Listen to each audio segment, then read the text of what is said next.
Bismillah. Assalamualaikum warahmatullahi wabarakatuh. Bismillahirrahmanirrahim. Alhamdulillahilladzi hadana li hada wa ma kunna linahtadiya laula an hadanallah. Asyhadu an la ilaha illallah wahdahu la syarika lah wa asyhadu anna Muhammadan abduhu wa rasuluhu la nabiyya ba'dah.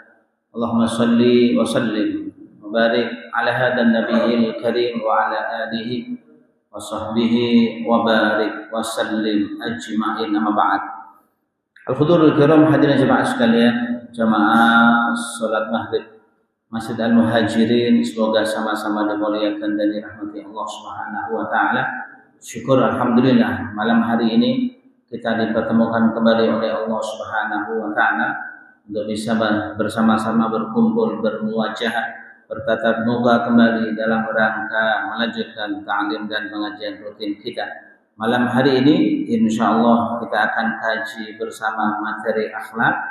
Materi yang kita akan bahas adalah al-intiqam, balas dendam dalam pandangan Islam.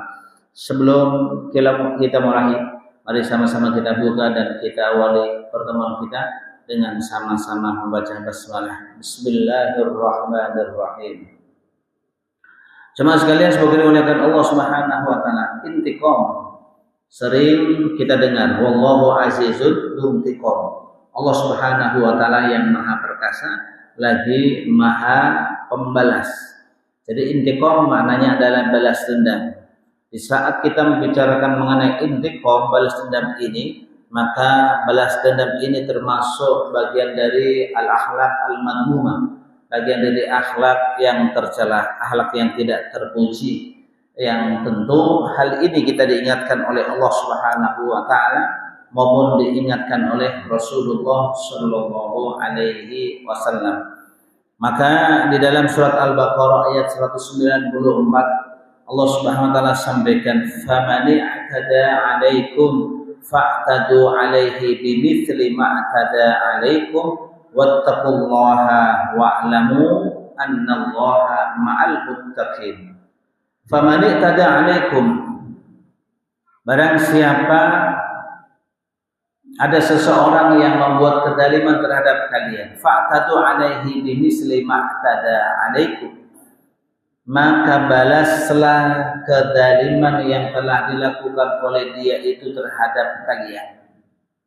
Jadi kalau ada orang yang berbuat zalim, kalau ada orang yang menyakiti kita, ada orang yang berbuat aniaya terhadap kita, kata Allah, fa'tadu 'alaihi bimisli ma atada 'alaikum, maka balaslah perbuatan zalim tersebut dengan perbuatan yang setimpal. Tetapi pada akhir ayat ini Allah Subhanahu wa taala justru menyampaikan, wattaqullaha wa'lamu annallaha ma'al muttaqin. Akan tetapi bertakwalah kalian kepada Allah Subhanahu wa taala. Wa'lamu, dan ketahuilah, annallaha ma'al muttaqin, sesungguhnya Allah Subhanahu wa taala senantiasa membersamai orang-orang yang bertakwa. Jadi pada ayat ini Allah Subhanahu wa taala menyampaikan kepada kita, tentu kisos, balasan setimpal, balasan yang kita berikan kepada orang yang melakukan sesuatu terhadap kita ini harus terukur, tidak boleh melebihi batas ketentuan-ketentuan yang ditentukan oleh Allah Subhanahu wa taala.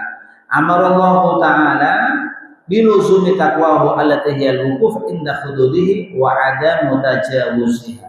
Jadi ketika pada ayat ini Allah Subhanahu wa taala menyuruh kita agar kita bertakwa di saat kita sedang membalas sesuatu yang telah diberlakukan oleh pihak lain kepada kita, maka balasan yang kita berikan hendaknya sesuai dengan ketentuan-ketentuan yang telah ditentukan oleh Allah Subhanahu wa taala, jangan sampai melebihi batas sehingga hal itu justru dilarang oleh Allah Subhanahu wa taala.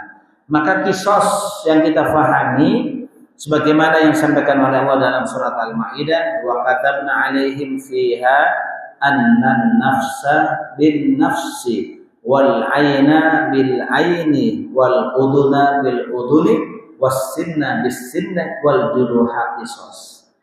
Wa katabna 'alaihim, dan kami wajibkan kepada Bani Israel fiha di dalam Taurat, annan nafsa bin nafsi, bahwasanya nyawa dibalas dengan nyawa. Kalau ada orang yang menghilangkan nyawa orang lain, maka nyawa dia harus dihilangkan.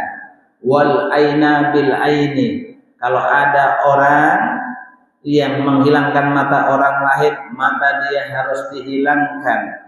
Wal anfa bil anfi, kalau ada orang yang menghilangkan hidung orang lain, hidung dia harus dihilangkan. Wal uduna bil uduni, ketika ada orang yang menghilangkan telinga orang lain, telinga dia juga harus dihilangkan. Wasinna bisinni, dan ketika ada orang yang menghilangkan gigi orang lain, gigi dia juga harus dihilangkan. Wal juruha qisas, dan setiap luka-luka itu ada qisas, balasan yang setimpal yang diizinkan oleh Allah Subhanahu wa taala. Jadi di saat kita membalas terhadap perlakuan-perlakuan yang diperlakukan oleh pihak lain kepada kita, maka aturannya adalah sesuai dengan qisas, sesuai dengan balasan yang setimpal. Kita kemudian tidak boleh melakukan sesuatu mumpung sekalian, kan dia yang memulai, habis-habiskan, oh tidak boleh. Kita dalam konteks membalas seseorang boleh, tetapi balasan yang kita lakukan hendaknya terukur sesuai dengan ketentuan-ketentuan yang ditentukan oleh Allah Subhanahu wa taala. Satu contoh, jika ternyata dia nembak sekali, kita juga balasnya sekali. Jangan kemudian sekali 2 kali, 3 kali, 10 kali, ya habis gara-gara dia yang memulai, tidak. Jadi ini makna ayat fa'tadu alaihi bimisli ma'tada alaikum. Jika barang siapa yang melakukan kedaliman kepada kalian, maka balaslah kedaliman itu seperti kedaliman yang dilakukan oleh dia terhadap kalian. Wattaqullah, dan bertakwalah kalian kepada Allah Subhanahu wa taala. Kita harus taat, kita harus mengikuti koridor yang telah ditentukan oleh Allah Subhanahu wa taala. Artinya ayat ini memberikan ruang kepada orang yang mungkin barangkali tidak bisa menahan diri, ya kalau memang seperti ini terserah, silakan saja. Tetapi kalau memang mau membalas, balaslah sesuai dengan apa yang dilakukan oleh mereka kepada kita. Jangan kemudian kita membalas, mumpung ada kesempatan, sikat aja biar habis. Tidak. Islam tidak pernah mengajarkan yang demikian. Akan tetapi di dalam ayat yang lain, Allah Subhanahu wa taala menyampaikan, wa idza ma ghadibuhum yaghfirun, apabila mereka marah, yaghfirun, maka mereka memaafkan. Apabila mereka marah kepada yang lain, yaghfirun, maka mereka memaafkan. Ini yang penting. Di saat ada orang marah kepada kita, di saat ada orang yang melakukan sesuatu yang mungkin barangkali terburuk untuk kita, kalau bisa kita memaafkan apa yang dilakukan oleh mereka. Tetapi kalau mungkin barangkali kita mengukur keimanan kita, karena keimanan kita konteksnya adalah la tadlimuna wa la tudlamun. Kita tidak boleh menganiaya, juga kita tidak boleh dianiaya. Sama-sama. Kalau ada orang yang menganiaya, ya kita harus balas. Jika membalas, maka balaslah sesuai dengan porsi yang telah dilakukan oleh mereka kepada kita. Jangan melebihi porsi yang dilakukan oleh mereka kepada kita. Jika itu dilakukan, maka itu namanya kedaliman. Sedangkan kedaliman itu dilarang di dalam Islam ini. Aisyah radhiyallahu anha Dia mengatakan ma khayyara Rasulullah sallallahu alaihi wasallam baina amrayni illa akhadha aisarahuma ma lam yakun ithman fa in kana isman kana abadan nasi minhu wa man taqama Rasulullah sallallahu alaihi wasallam nafsihi illa antun haka hurmatullahi fayantaqimullahu biha. Aisyah radhiyallahu anha menjelaskan, menggambarkan bagaimana akhlak yang dimiliki oleh Rasul sallallahu alaihi wasallam. Kata Aisyah, Rasul sallallahu alaihi wasallam tidak pernah diminta untuk memilih di antara dua hal, maka beliau pasti memilih yang paling mudah di antara dua hal itu, tidak pernah mempersulit. Selama ada dua pilihan dan pilihan itu ada yang paling mudah, maka yang paling mudah itulah yang dilakukan oleh Rasul sallallahu alaihi wasallam. Meskipun dalam tanda kutip yang paling mudah itu tidak ada keuntungan yang didapatkan. Yang dilihat adalah prosesnya. Yang paling mudah yang mana? Itulah yang dilakukan. Jadi ini dilakukan Rasul sallallahu alaihi wasallam, jelimet. Rasul tidak pernah jelimet. Setiap kali dihadapkan pada dua pilihan, maka beliau senantiasa memilih yang paling mudah. Malam yakun itsman, selama sesuatu yang mudah itu bukan merupakan dosa. Fa in kana isman, jika sesuatu yang dilakukan itu merupakan dosa, kana abadan nasi anhu, maka Rasul sallallahu alaihi wasallam menjadi orang yang paling menjauh dari dosa tersebut. Yang menarik dari ujung hadis ini kata Aisyah, wa man taqama Rasulullah sallallahu alaihi wasallam li nafsihi. Rasul tidak pernah membalas dendam terhadap perilaku yang dilakukan oleh orang terhadap dirinya.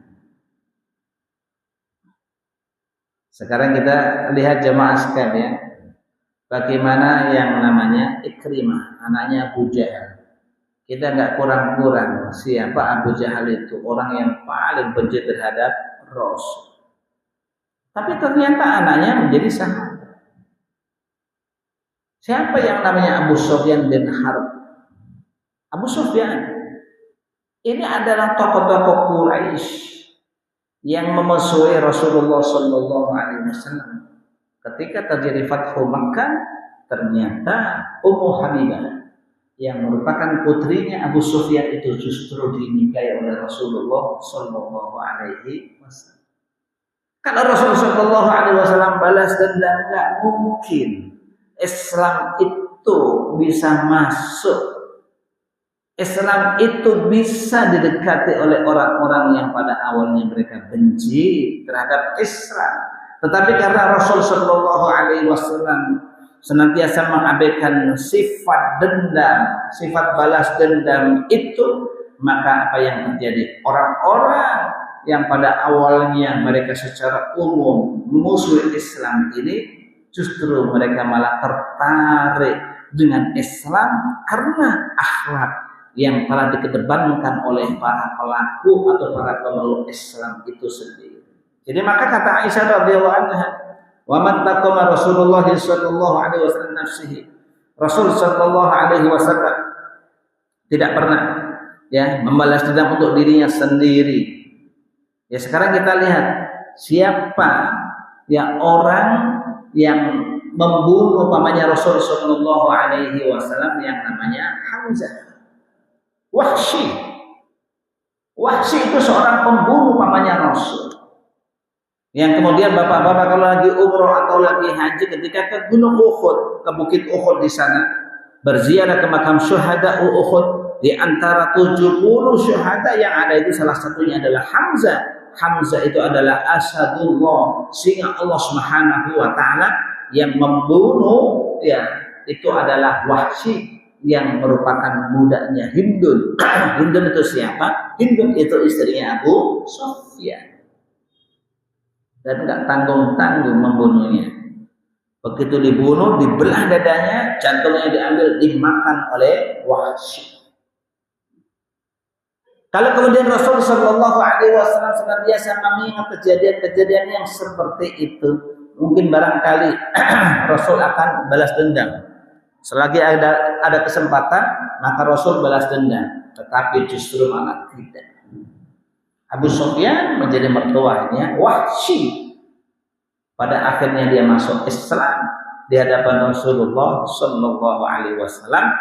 Dan ketika Wahsy masuk Islam, Rasul tidak pernah bertanya, lu gara-gara si paman gua meninggal, enggak pernah begitu. Tetapi itu kejadian diabaikan semua. Padahal ini sang paman. Namanya Rasul Shallallahu Alaihi Wasallam asadul wasinga Allah Subhanahu Wa Taala. Tetapi justru dibunuh oleh Wahsy atas perintah Hindul. Karena Wahsy itu ada bundanya Hindul. Hindul adalah istri Abu Sufyan. Begitu dibunuh dalam rangka betul-betul ingin memperlihatkan, dibelah dadanya, diambil jantungnya, dimakan oleh Wahsy. Itu adalah pembunuhan dengan cara yang sadis. Tetapi sebegitunya, begitu Wahsy masuk Islam, apa yang terjadi pada Wahsy semata-mata diabaikan, dilupakan oleh Rasulullah Shallallahu Alaihi Wasallam. Maka di sini Rasul Shallallahu Alaihi Wasallam tidak pernah membalas dendam. Kalau Rasul Shallallahu Alaihi Wasallam membalas dendam, jika memang ada syiar-syiar Allah, jika memang ada syariat-syariat Allah Subhanahu Wa Taala dilecehkan, jika memang ada syariat-syariat Allah yang kemudian dihina, dilecehkan, disitulah Rasul Shallallahu Alaihi Wasallam baru bergerak. Kalau hanya untuk pribadi Rasul Shallallahu Alaihi Wasallam, Rasul tidak pernah memperhatikan hal tersebut, bahkan terkesan mengabaikannya, melupakannya. Tetapi kalau ada simbol-simbol Islam, ada syiar-syiar Islam yang kemudian dilecehkan oleh umat yang lain, direndahkan oleh umat Islam yang lain, maka di saat itulah Rasul Shallallahu Alaihi Wasallam bergerak untuk melakukan balas dendam terhadap apa yang mereka lakukan. Bagaimana ketika orang-orang Yahudi yang ada di Madinah, kemudian mereka rame-rame diusir oleh Rasul Shallallahu Alaihi Wasallam. Kenapa? Karena pada awalnya mereka merendahkan umat Islam, mereka melecehkan umat Islam. Di saat mereka merendahkan dan melecehkan umat Islam, maka disitulah mereka akhirnya dibalas oleh Rasul Shallallahu Alaihi Wasallam.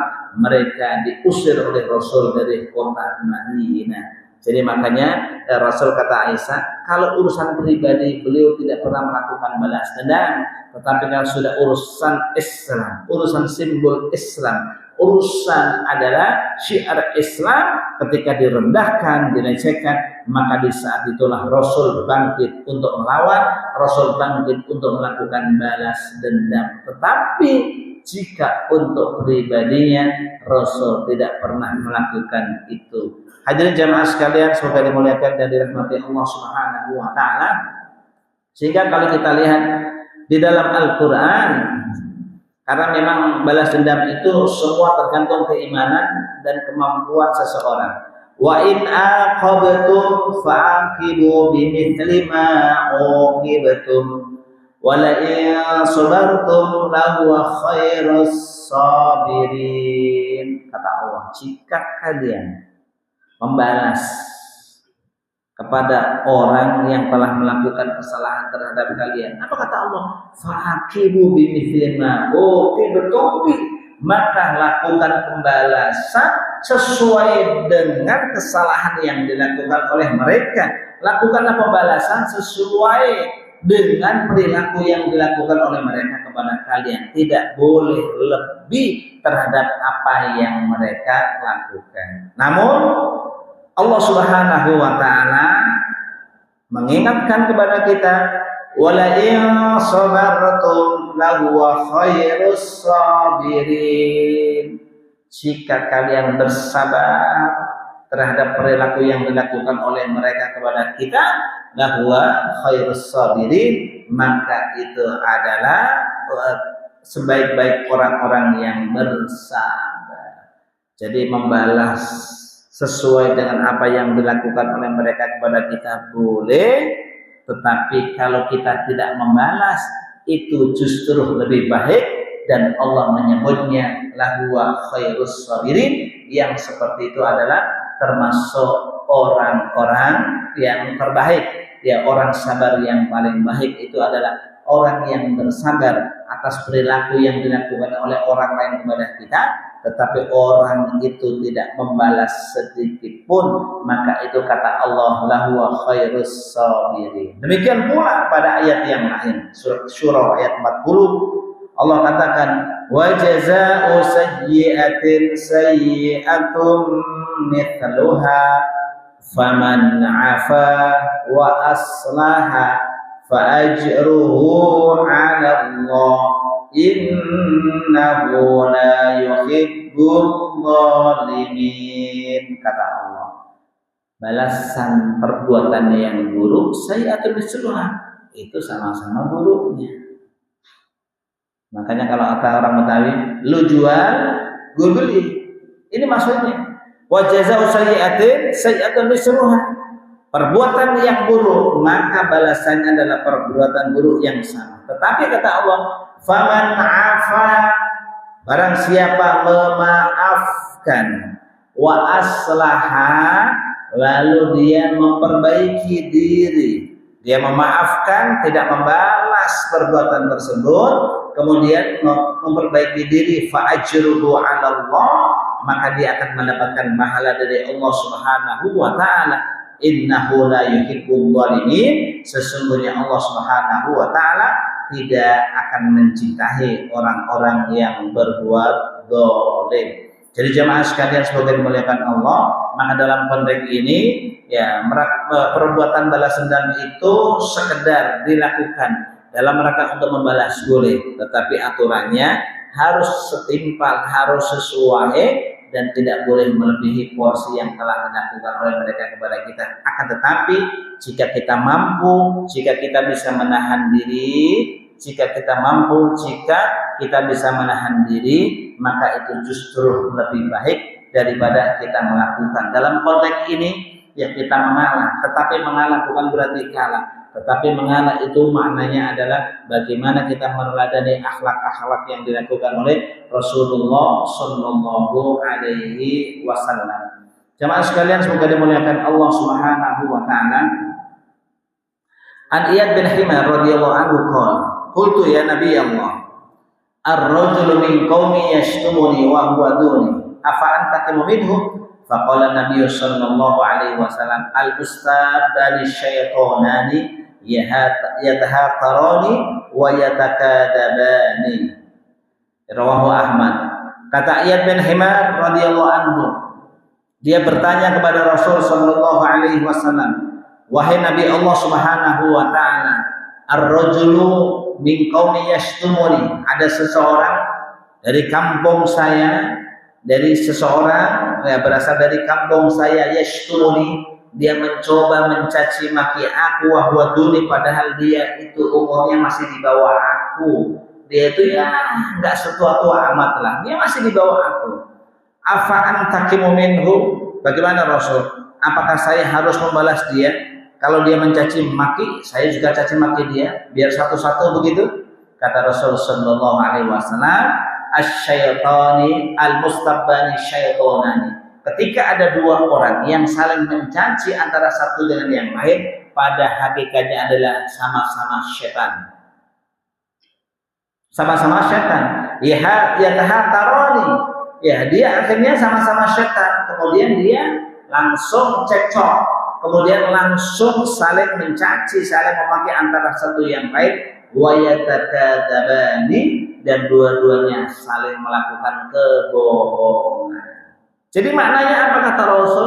Kalau kemudian ada orang yang mencela kita, ada orang yang mencela kita, merendahkan kita, bagaimana? Apakah kita ladeni? Apakah kita harus balas sesuai dengan apa yang dilakukan oleh mereka kepada kita? Rasul menjawab, kalau engkau melakukan sama dengan apa yang dia lakukan, pada hakikatnya adalah sama-sama syaitan. Kalau sama-sama syaitan, berarti dua-duanya sama-sama mencela, sama-sama mencaci, dan dua-duanya sama-sama melakukan kebohongan.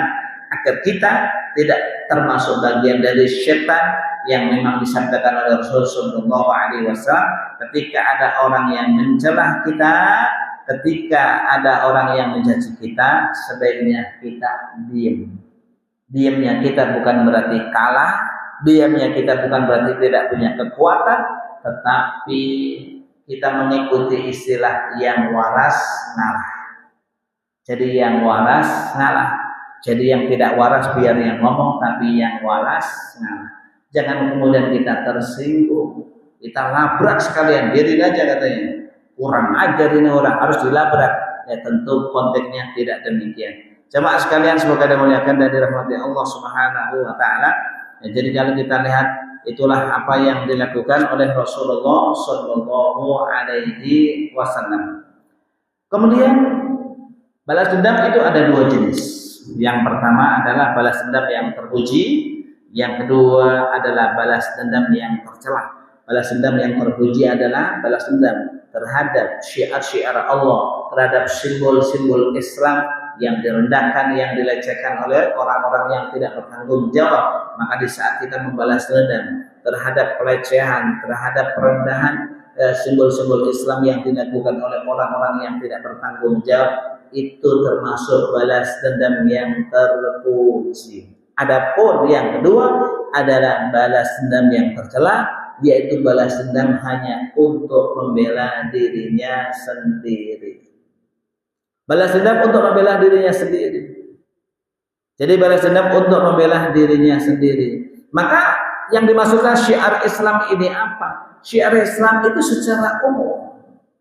Secara umum, secara Islam secara umum. Mungkin ya praktek sholat dilecehkan, mungkin mushaf Al-Quran dilecehkan, mungkin praktek puasa dilecehkan dan sebagainya. Ini merupakan syiar Islam secara umum. Tapi kalau kemudian tokoh-tokoh tertentu dilecehkan, ya ini tentu konteksnya adalah pribadi, bukan syiar Islam secara umum. Tetapi kalau kemudian yang dilecehkan itu adalah merupakan syiar-syiar Islam, organisasi-organisasi Islam tertentu, ini konteksnya adalah merupakan bagian dari syiar Islam. Tapi kalau kemudian pribadi-pribadinya, maka tentu ya itu ya bukan merupakan bagian dari pelecehan. Sekarang ini ya satu contoh lagi rame-rame lagi tambang, ya kan? Ya ternyata kemudian melecehkan, wah ini pantas lambangnya lambang tambang gitu kan? Ya. Jadi ini termasuk juga bagian dari pelecehan. Tapi kalau kemudian terkait dengan pribadi-pribadi yang bersangkutan, maka itu konteksnya kalau kemudian membalas itu sifatnya adalah termasuk bagian dari balas dendam yang tercela.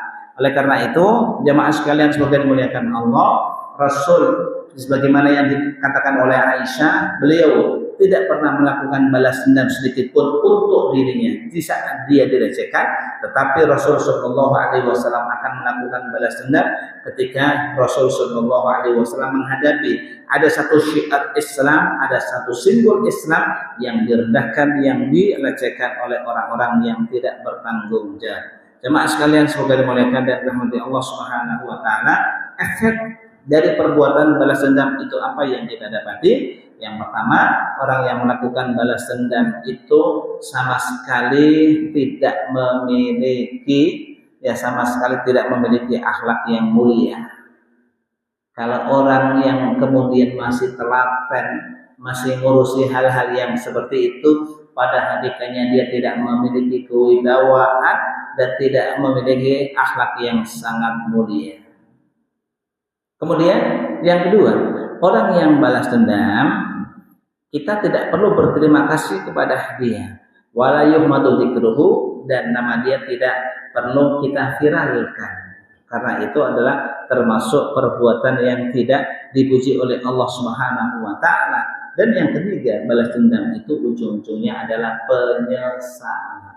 Malu gua katanya, masa gua ngurusinnya begitu-begitu, ujung-ujungnya. Apalagi kalau sampai balas dendamnya ini sampai kemudian masuk ke ranah kepolisian. Masa begini aja kita dilecehkan, kita nggak terima, ya kita laporkan. Ya itu memang hak, tapi persoalannya nanti ujung-ujungnya kita akan menyesal. ujung-ujungnya kita akan menyesal.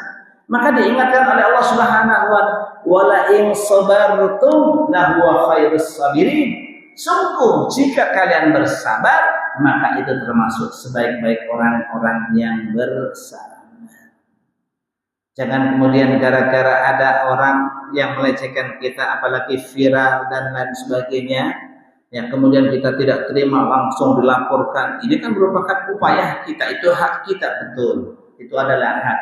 Tetapi sesungguhnya kita cukup jawab dengan media yang sama. Kalau itu terjadi pada media sosial, kita jawab di media sosial, sudah selesai.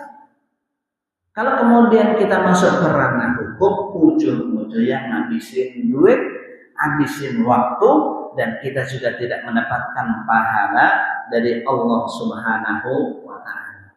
Jadi kalau memang kenyataannya itu pelecehannya terjadi di medsos, kita berikan klarifikasi di medsos juga, selesai. Tidak perlu kita bawa-bawa ke ranah hukum. Memang dalam konteks ini itu adalah hak kita, tetapi awas, ingat sebagaimana disampaikan oleh para ulama, ujung-ujungnya adalah penyesalan. Yang kita dapatkan apa? Hanya puas. Tapi prosesnya Masya Allah luar biasa, lama sekali. Hadirin jemaah sekalian, semoga dimuliakan Allah Subhanahu wa taala. Ya, sekarang kenapa orang-orang itu mudah terpicu melakukan balas dendam? Yang pertama, karena memang dia menafikan kesabaran dalam dirinya. Sifat sabar, sifat santun yang ada pada dirinya sama sekali tidak dipakai.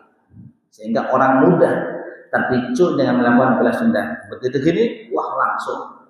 Begitu langsung. Tidak mengedepankan kesabaran dan kesantunan. Yang kedua, ada mutahalli bil afi wasofi. Yang bersangkutan yang kedua tidak pernah menerapkan yang namanya bagaimana kita memiliki sifat yang mudah memaafkan dan mudah melupakan kejadian-kejadian yang masa lalu. Jika itu yang terjadi, tentu itu lebih baik. Jika itu terjadi, tentu itu lebih baik. Yang ketiga, adamul qudrah ala qadmil haidi, ketidakmampuan seseorang untuk menahan amarah. Padahal kan dikatakan oleh Allah, wasari'u ila maghfiratin min rabbikum wa jannatin 'arduha as-samawati wal ardu iddas lil muttaqin alladzina yunfiquna fis sarra'i wad dharra'i wal kadhibina al ghaidha wal 'afina 'anil nas. Jadi satu cirinya orang yang bertakwa itu adalah alladzina yunfiquna fis sarra'i wad dharra'i, orang yang menginfakkan hartanya di saat lapang maupun di saat susah, wal kadhiminal ghaidha, dan orang-orang yang bisa menahan amarah mereka, wal afina 'anil nas, dan orang-orang yang mudah memaafkan orang lain. Itu termasuk ciri-ciri orang-orang yang bertakwa. Kemudian sebab yang keempat, kenapa orang mudah melakukan balas dendam? Karena dia terpicu dengan slogan-slogan yang disampaikan oleh sebagian orang-orang yang tidak bertanggung jawab, atau yang disampaikan sebagian orang-orang yang bodoh. Lu jangan mau, lo Allah, masa digituin biarin aja. Jangan, lo laki atau perempuan? Wah, diprovokasi, lo laki atau perempuan? Ini namanya slogan dari orang-orang bodoh. Sehingga dia meladeni apa yang dilakukan oleh mereka. Sebenarnya mereka yang ngomong itu hanya sekedar provokator. Dia tidak pernah membicarakan apa akibatnya nanti. Memang kadang-kadang provokator itu lebih berbahaya, jemaah sekalian. Tadi Bapak diomongin, Bapak nggak lihat? Ini ada buktinya di medsos, ini ada ini. Silakan lakukan, Pak. Ngapain ini? Bapak gimana? Bapak itu laki atau perempuan, masa digituin diem-diem aja? Ini provokator. Kadang-kadang pada awalnya dia sudah tidak mau dengar, biarin. Orang mau ngomongin apa saja bagi saya, biarin saja. Itu ngurang-ngurangin dosa saya. Tetapi sebelahnya dasar provokator. Hari gini masih begitu, Pak. Kasih pelajaran dia, Pak. Udah biarin, laporin aja polisi. Udah laporin katanya. Biar tahu itu orang katanya. Ternyata melaporkan polisi itu dianggapnya gratis, ya kan? Kalau lapor polisi kalau gratis mah enak, gratis teorinya, ujung-ujungnya modal keluar banyak, ujung-ujungnya kita malah rugi, hanya dapat kepuasan doang. Hanya dapat kepuasan doang. Ini yang terjadi. Maka kita harus menghindari hal-hal yang seperti itu. Jemaah sekalian, semoga dimuliakan Allah Subhanahu wa taala. Lalu apa yang mesti kita lakukan agar kita bisa meninggalkan, agar kita tidak melakukan balas dendam terhadap apa yang kita lakukan selama ini? Ada beberapa perangkat yang bisa ya kita lakukan.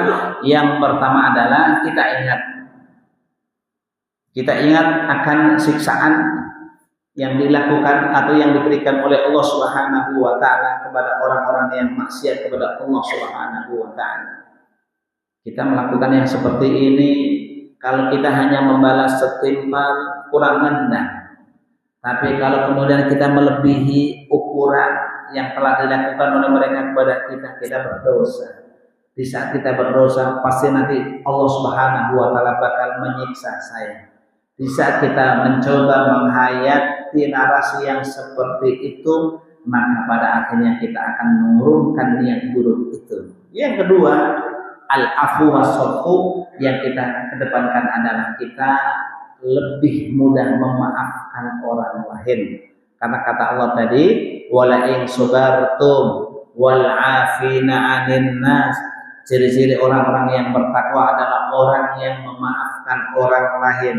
Jika kalian bersabar terhadap apa yang kalian terima selama ini, lahu khairus sabirin, maka itu termasuk sebaik-baik orang-orang yang bersabar. Ini ayat-ayat yang seperti ini kita coba tadabburi, coba kita hayati sehingga ayat itu kita terapkan. Yang ketiga, tipsnya gimana? Kita menghayati tadi ayat yang disampaikan oleh Allah, wal kadhiminal ghaidh. Orang-orang yang bertakwa, satu cirinya adalah mau berinfak, yang kedua mau memaafkan orang lain, yang ketiga mampu menahan amarah yang terjadi pada diri kita.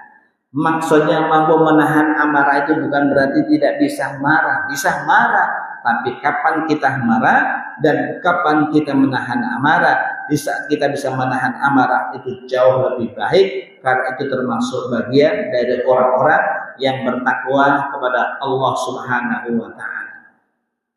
Yang keempat, apa yang bisa mendorong kita sehingga kita tidak mudah melakukan balas dendam? Tajannubus sukhriyah wal istihza.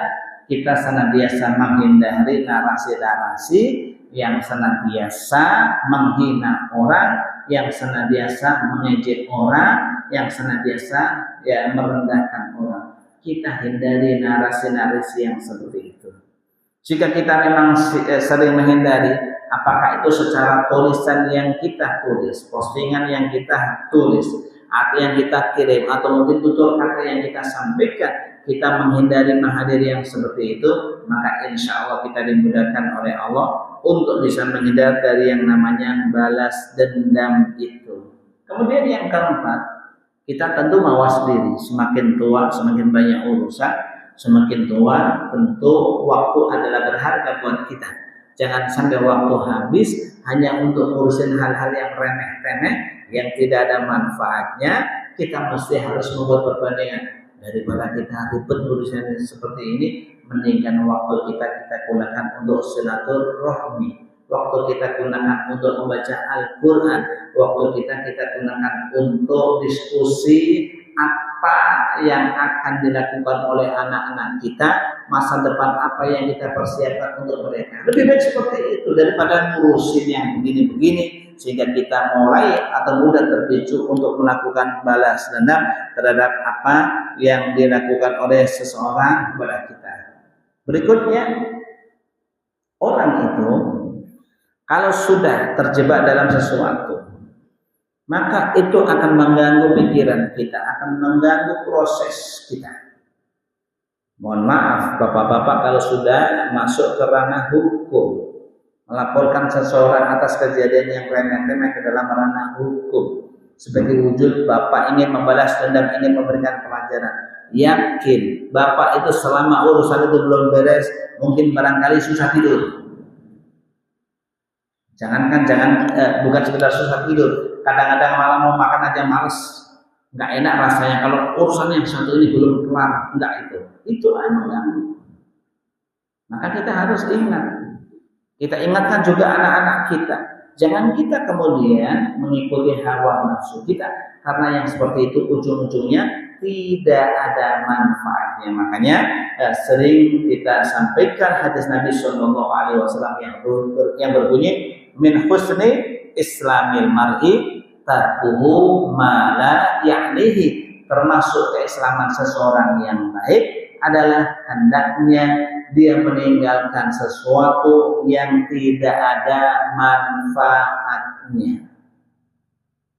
Maka semakin tua, semakin tambah umur, kita harus senantiasa kalkulasi nilai apa yang kita dapatkan, manfaat apa yang kita dapatkan. Kalau kita harus ribet urusan yang seperti ini, karena kita diperintahkan oleh Nabi, hendaknya kalau Islam kita menjadi Islam yang baik, kita senantiasa meninggalkan sesuatu yang tidak ada manfaatnya, daripada buang-buang waktu, buang-buang umur, nggak ada maksiatnya, nggak ada masalahnya, bahkan justru kita akan menambah musuh sama orang, maka kita ngalah. Yang waras ngalah itu jauh lebih baik daripada kita harus memperturut hawa nafsu. Itulah yang namanya intiqam, balas dendam, di mana balas dendam ini merupakan bagian dari akhlak yang tercela, yang tidak diperintahkan oleh Allah dan juga tidak diperintahkan oleh Rasulullah Shallallahu Alaihi Wasallam. Maka jamaah sekalian, kita harus ingat, kenapa di saat kita mengikuti sholat Jumat, pesan terakhir yang disampaikan oleh khatib apa? Ingat Bapak, pesan terakhir sebelum khatib turun dari mimbar apa? Innallaha ya'muru bil adli wal ihsan. Setelah doa, setelah Rabbana atina fid dunya hasanah wa qina adzabannar, Rabbana ighfir lana wa li ikhwanina sabaquna bil iman wa la tajal fi qulubina lil ladzina amanu Rabbana innaka ra'ufur rahim. Ibadallah, dengarkan hati. Ibadallah, innallaha ya'muru bil adli wal ihsan wa ita'idil qurba. Pesan ini berarti itu dari Rasul, dilanjutkan para sahabat, dilanjutkan oleh para khatib sampai saat ini untuk mengingatkan.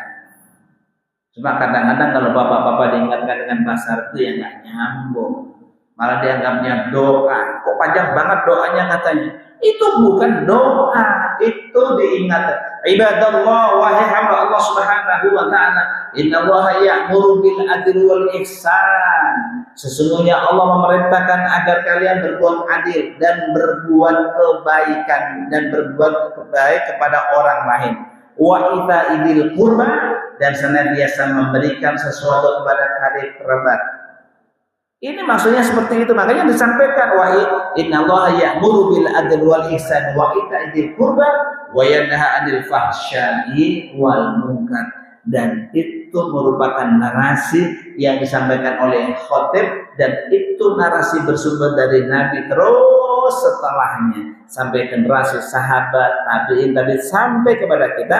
Maka semua khatib sebelum turun dari mimbar senantiasa mengingatkan seperti itu. Tujuannya apa? Tujuannya adalah agar jamaahnya ini mampu mengkapitalisasi keimanannya, meningkatkan keimanannya. Sesungguhnya Allah menyuruh agar kita berbuat adil dan berbuat baik kepada orang lain. Tapi ternyata sudah disampaikan sekian puluh tahun, Bapak juga nggak ingat juga. Karena itu dianggapnya bukan bagian dari pesan, itu dianggapnya bagian dari doa. Jadi sekian orang juga nggak paham kan, padahal itu yang maknanya seperti itu. Maka itu yang dicontohkan oleh Nabi, dicontohkan oleh para sahabat Nabi, turun-temurun sampai generasi kita ini. Itu maknanya apa? Seperti itu inti dari khutbah itu. Makanya kadang-kadang ya khutbah itu disampaikan bahasa Arab itu bahasa Indonesia, sudah disampaikan bahasa Indonesia, ternyata ujung khutbahnya juga kadang-kadang banyak yang lupa. Jangankan jamaahnya, kadang-kadang khutbahnya ada yang lupa. Khutbahnya ada yang lupa. Begitu doa, Subhana rabbika rabbil izzati amma yasifun wa salamun alal mursalin walhamdulillahirabbil alamin. Maksudnya doa khutbah begitu. Memang ada doa khutbah subhanallah, emang itu doa tahlil itu. Ya kalau doa khutbah enggak ada. Subhana rabbika rabbil izzati amma yasifun wa salamun alal mursalin walhamdulillahirabbil. Ini khutbah itu berbeda. Orang berkhutbah itu beda dengan orang ceramah. Kalau orang ceramah bebas, tangannya mau kesana kemari boleh, begini-begini. Tapi yang namanya khotib, tangannya tidak boleh berkeliaran kemana-mana. Makanya Rasul memegang tongkat. Maknanya apa? Untuk mengendalikan diri agar dia nggak kemana-mana. Makanya kalau khutbah, tangan pegang HP, ya begini-begini. Nah ini khutbah atau mengapain ini? Ya khutbah. Kalau mau ambil dalil pakai kertas saja selesai. Jangan scroll HP. Scroll HP, aduh tadi di mana ya? Nyekrolnya lama banget itu kan. Jamaahnya jadi malah kaget ini khutbah nyekrol HP itu kan. Ya ini tentu konteksnya orang khutbah beda dengan orang ceramah. Maka di masjid-masjid tertentu mereka yang masih punya pemahaman yang kolot mungkin barangkali mereka tidak mau yang namanya khutbah itu dengan bahasa Indonesia. Khutbah itu hanya dengan bahasa Arab, disampaikan 5 menit kelar. Karena tujuan khutbah itu bukan untuk memahamkan, tujuan khutbah itu hanya sekedar menyampaikan. Faham atau tidak itu urusan jamaah. Tetapi bagi orang-orang yang mau berpikiran maju, yang namanya khutbah Jumat itu momen yang paling penting. Biasanya orang yang tidak pernah ke masjid, kalau hari Jumat itu pasti ke masjid. Sehingga dimanfaatkan waktu itu sebanyak-banyaknya untuk bisa menyampaikan pesan khutbah kepada jamaah yang ada.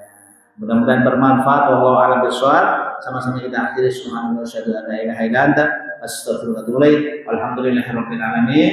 Wallahu muwaffiq ila aqwamit thoriq. Wassalamualaikum warahmatullahi wabarakatuh.